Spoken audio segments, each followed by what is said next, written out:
ও আর তো না, আমরা আজকে মাছ মারা ডিহরে নিয়ে যাচ্ছি।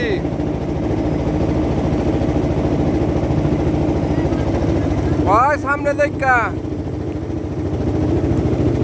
বাইল্লা হাট খোলা যাচ্ছি ডিহরের জন্য, নদীতে বাঁধ দিব। এর জন্য পুকুরে টিকিট পাচ্ছি না আপাতত। ওই দেখা যাচ্ছে নদীতে বসি ফালিয়া পুঁটি মাছ মারতেছে এক ভাই।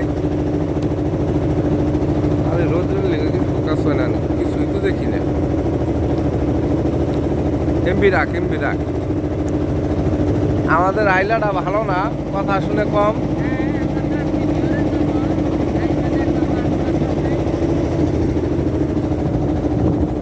ওই বেলা হাট খোলা প্রায় দেখাই যায়।